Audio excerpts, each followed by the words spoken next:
Brain मधून originate होतात की स्पायनल कॉर्ड मधून ओरिजिनेट होतात याच्या बेसिसवर 2 टाईपच्या नर्व्स सांगितल्या होत्या. कोणत्या कोणत्या?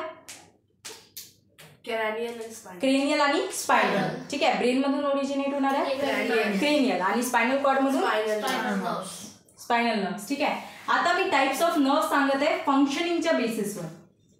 ठीक आहे, फंक्शनिंग म्हणजे काय की वेदर ते इन्फॉर्मेशन आणणार आहेत की इन्फॉर्मेशन घेऊन जाणार आहेत.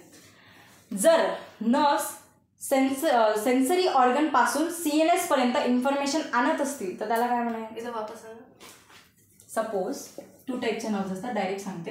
एक असतात आपली सेन्सरी किंवा ॲफरेंट, सेन्सरी किंवा ॲफरेंट नर्व्स, आणि दुसरी असणार मोटर किंवा इफरेंट नर्व्स.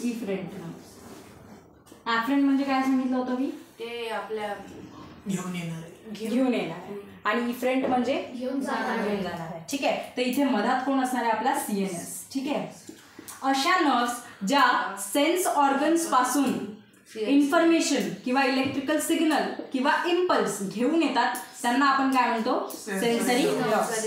आणि अशा नर्व्स ज्या की सेंट्रल नर्वस सिस्टीम पासून इन्फॉर्मेशनला कॅरी करतात कुठपर्यंत? इफेक्टर पर्यंत. इफेक्टर काय असतं हे सांगते मी. याला आपण काय म्हणणार? मोटर किंवा इफरेंट. तर मधात कोण आहे? Central nervous system. ठीक आहे, सेंट्रल नर्वस सिस्टीम पर्यंत मेसेज आणणाऱ्या नर्व्स ॲफरेंट किंवा सेन्सरी, आणि घेऊन जाणाऱ्या मेसेज मोटर किंवा इफरेंट. ठीक आहे, आता हा जो इफेक्टर असतो ना याच्या बेसिसवर आणखी क्लासिफिकेशन झालेलं असते पेरिफेरल नर्वस सिस्टीमचं. मेसेज घेऊन चालले इफेक्टर पर्यंत. इफेक्टर काय काय असू शकतात? एक तर स्केलेटल मसल असू शकते मुवमेंटसाठी. ठीक आहे, आणखी स्मूथ मसल असू शकते. बॉडी पार्ट्स मध्ये सांगत आहे ना, मसल्स असतात ना मेनली. आणखी कार्डियक मसल असते. आणखी ग्लँड्स नसतात का? ग्लँड्स असतात.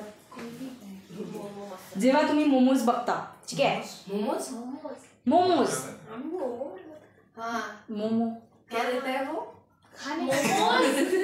जेव्हा तुम्ही पिझ्झा बघता कोणाला खाताना, ठीक आहे, ऑटोमॅटिक तुमचा आता तुम्ही विचारच करा एवढा tasty crispy, wow crispy crispy, automatic असं कसं येत असेल बरं, तर लगेच सलायव्हरी ग्लँड काय सिक्रेट करतात?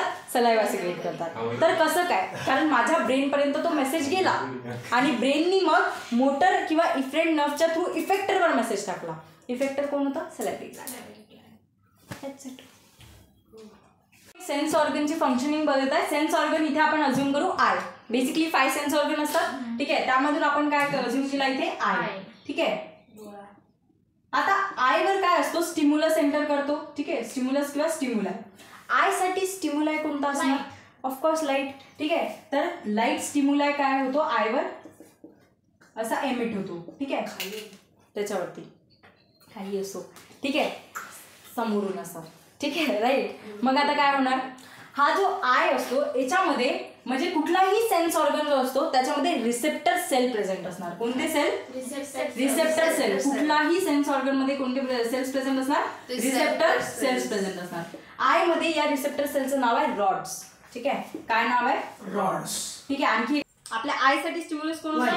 लाईट. ठीक आहे, लाईट डोळ्यांवर पडतो. मग काय होतं? रिसेप्टर सेल्स असतात जे ऍक्टिव्हेट होतात. आईज मध्ये रिसेप्टर सेल असतात रॉड्स.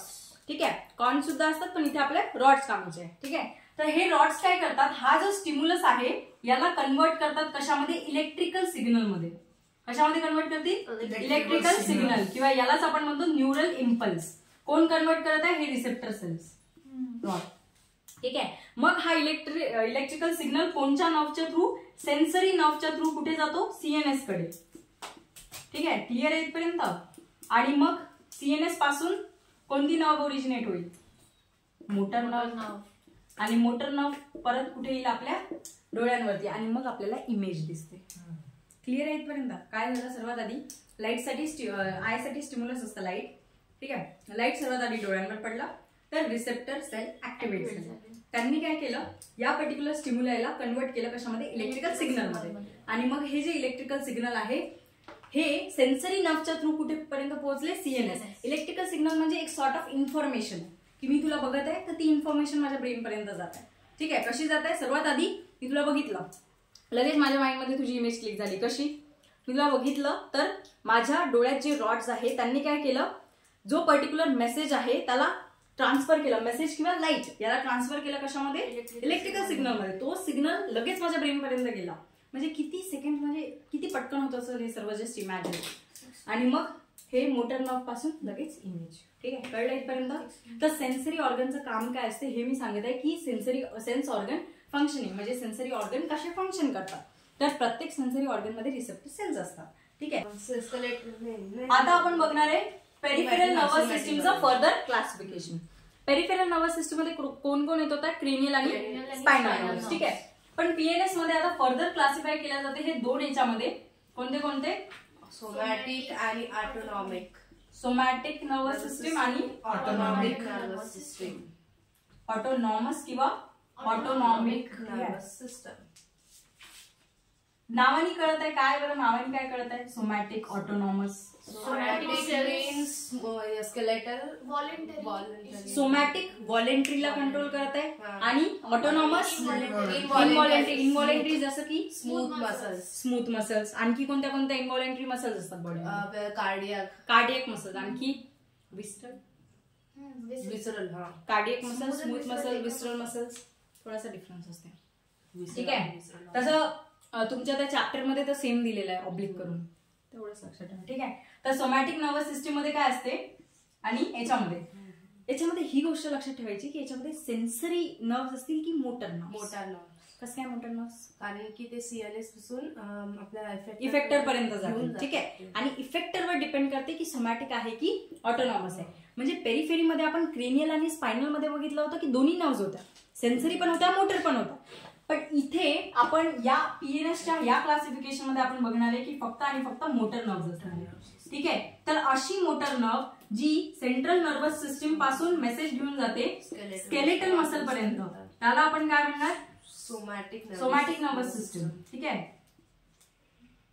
Skeletal muscle. आणि अशी जी सेंट्रल नर्वस सिस्टीम पासून जी मोटर नर्व स्मूथ मसल किंवा आणखी स्मूथ विस्ट्रल. ठीक आहे. Smooth cardiac. ग्लँड्स येतील का याच्यामध्ये, आपल्या कंट्रोलमध्ये आहे का ग्लँड्स, मग येतील ना. ठीक आहे. तर हे झालं ऑटोनॉमस, कारण आपण थोडी ग्लँडला कंट्रोल करत आहे, ते सिक्रेट करत आहे ना आपल्या आप. ठीक आहे. तर कळलं का, याच्यामध्ये पीएनएस मध्ये फर्दर हे बघा ब्रॉडली काय झालं, नर्वस सिस्टीम दोन याच्यामध्ये आहे. कोणतं, सेंट्रल आणि पेरिफेरल. त्याच्यामध्ये पेरिफेरल जे आहे त्याच्यामध्ये दोन आहे, सोमॅटिक आणि ऑटोनॉमस. सोमॅटिक मध्ये त्या मोटर नर्व्स आहेत ज्या सीएनएस पासून स्केलेटल मसल पर्यंत मेसेज घेऊन जातात, म्हणजे व्हॉलेंटरी प्रोसेस. आणि ऑटोनॉमस मध्ये त्या मोटर नर्व्स आहेत ज्या सीएनएस पासून स्मूथ किंवा कार्डियक, जे आपल्या कंट्रोलमध्ये नाही आहे, तिथे घेऊन जातात. म्हणून यांना आपण म्हणतो ऑटोनॉमस, म्हणजे ऑटोमॅटिक होणार आहे. ठीक आहे. पण हे इम्पॉर्टंट आहे की दोन्ही याच्यामध्ये मोटर नर्व्स आहेत. ठीक आहे. या पीएनएस मध्ये आणखी थर्ड टाईपचं असते ज्याला आपण म्हणतो व्हीएनएस, म्हणजेच विसरल नर्वस सिस्टीम. हे थोडंसं हार्ड आहे, हे सांगते मी. पॅरासिम्पॅथॅटिक, सिम्पॅथॅटिक, विसरल नर्वस सिस्टीम हे सांगते मी. कोणतं, पॅरासिम्पॅथॅटिक. आता ते सांगते, पहिले एवढं नोट करा. ऑटोनॉमस मध्ये येते पॅरासिम्पॅथेटिक आणि सिम्पॅथेटिक. ठीक आहे. त्याच्यावरती खूप सारे क्वेश्चन्स येते. नर्वस सिस्टीम मध्ये दोनच बेसिसवर क्वेश्चन सॉल्व्ह करायचे. ठीक आहे. ऑटोनॉमस नर्वस सिस्टीम म्हणजे याच्यामध्ये काय होणार सांगा, आत्ताच सांगितलं होतं. काय होणार ऑटोनॉमस मध्ये, आता सांगितलं होतं ना, इनव्हॉलेंटरी इफेक्टर कडे काय जाणार, मेसेज जाणार मोटर न्यूरॉन्सच्या थ्रू, मोटर नर्व्सच्या थ्रू. ठीक आहे. तर आता autonomous nervous system further classify केलेली आहे दोन याच्यामध्ये. कोणती, पॅरासिम्पॅथॅटिक आणि सिम्पॅथॅटिक. सिम्पॅथेटिक आणि पॅरासिम्पॅथेटिक. सिम्पॅथेटिक आणि पॅरासिम्पॅथेटिक. ठीक आहे. मला सांगा, तुम्हाला भीती वाटते का, कोणाची भीती वाटते, माझी तर नाही वाटत. कोणाची, किडे.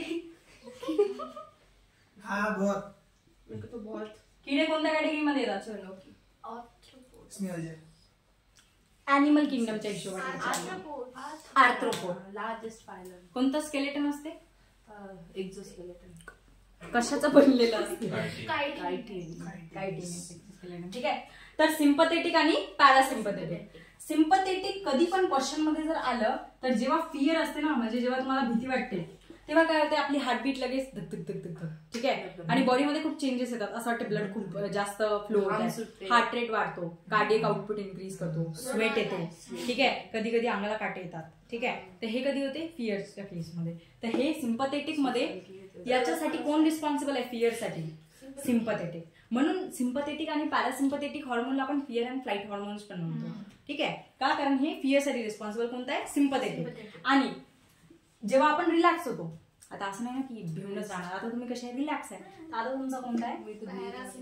किंवा मग असं लक्षात ठेवायचं की जेव्हा आपल्याला भीती वाटते, सपोज कुत्रा मागे लागला तुझ्या, ठीक आहे, भिला भिला भिला खूप भिला, सिम्पथेटिक, आणि मग शांत झाला, तेव्हा पॅरासिम्पथेटिकनी शांत केलं. कुत्रा का मॅम तो कुत्रा तुझ्या मागे पळाला ना, मग कोणता ऍक्ट झाला? पॅरासिम्पथेटिक. जेव्हा तू रिलॅक्स झाला तेव्हा, तुम्ही समजून घ्या कॉन्सेप्ट, की जेव्हा शांत झाला तो तेव्हा पॅरासिम्पथेटिक, आणि जेव्हा तो धावत होता, घाबरत होता तेव्हा सिम्पथेटिक. तर सिम्पथेटिक फिअर वाला, पॅरासिम्पथेटिक रिलॅक्स वाला. आणि जेव्हा तुम्ही डायजेशनशी रिलेटेड कोणतं पण क्वेश्चन आला ना, तर त्याच्यामध्ये पण पॅरासिम्पथेटिक डायरेक्ट टिक मारायचं. ठीक आहे, फ्लोचार्ट ड्रॉ करत आहे मी. सर्वात आधी broadly types of nervous system मध्ये किती सांगितलं होत्या? 2. कोणत्या कोणत्या? CNS आणि PNS. तुलाच येते का? दुसऱ्या झोपले होते का? सेंट्रल नर्वस सिस्टम आणि पेरिफेरल नर्वस सिस्टम. ठीक आहे. त्यानंतर पेरिफेरलचं आपण क्लासिफिकेशन बघितलं. कोण कोण होते याच्यामध्ये? ऑटोनॉमिक, सोमॅटिक आणि ऑटोनॉमिक. ऑटोनॉमस. ऑटोनॉमस मध्ये कोण होतं मग? Parasympathetic, sympathetic. पॅरासिम्पथेटिक आणि सिम्पॅथेटिक. ठीक आहे, झालं. आणखी